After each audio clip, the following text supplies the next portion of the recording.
नमस्कार, मैं हरप्रीत कौर अपने YouTube चैनल हरप्रीत कौर की ज़ुबानी कविता किस्से कहानी में आप सभी सुनने वालों का हार्दिक अभिनंदन करती हूँ। दिन मंगलवार, क्या कहानी हरप्रीत कौर की ज़ुबानी का अगला भाग।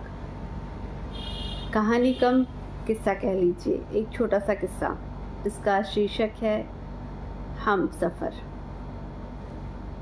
एक पत्नी ने अपने पति से आग्रह किया कि वह उसकी 6 कमियां बताए जिन्हें सुधारने से वह बेहतर पत्नी बन जाए। पति यह सुनकर हैरान रह गया और असमंजस की स्थिति में पड़ गया। उसने सोचा कि मैं बड़ी आसानी से उससे ऐसी 6 बातों की सूची थमा सकता हूँ जिनमें सुधार की ज़रूरत है, और ईश्वर जानता है कि वह ऐसी कम से कम 60 बातों की सूची थमा सकती थी जिसमें मुझे सुधार की ज़रूरत थी। परंतु पति ने ऐसा नहीं कहा और कहा, मुझे इस बारे में सोचने का समय दो, मैं तुम्हें कल सुबह तक इसका जवाब दे दूंगा। पति अगली सुबह जल्दी ऑफिस गया और एक फूल वाले को फ़ोन करके उसने अपनी पत्नी के लिए 6 गुलाबों का तोहफा भिजवाने को कहा, जिसके साथ यह चिट्ठी भी लगी हो। मुझे तुम्हारी 6 कमियां नहीं मालूम जिनमें सुधार की ज़रूरत है। तुम जैसी भी हो मुझे बहुत अच्छी लगती हो।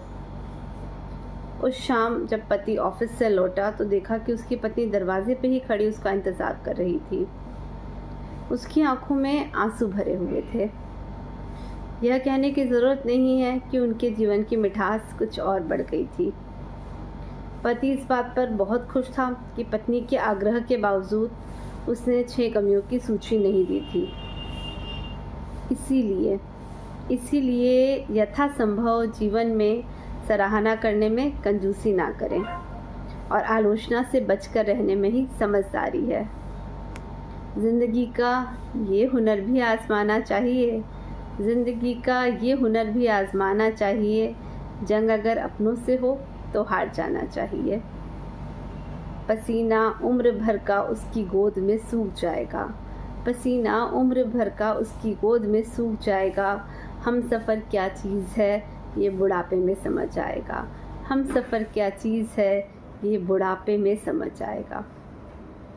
कितना प्यारा छोटा सा किस्सा दोस्तों, हमें ये शिक्षा देता हुआ कि क्यों बुढ़ापे तक क्यों समझ आएगा। आज अभी अपने हम सफ़र की अहमियत समझिए। आलोचनाओं में कुछ नहीं रखा, एक दूसरे की सराहना करने सीखें। बहुत शुक्रिया।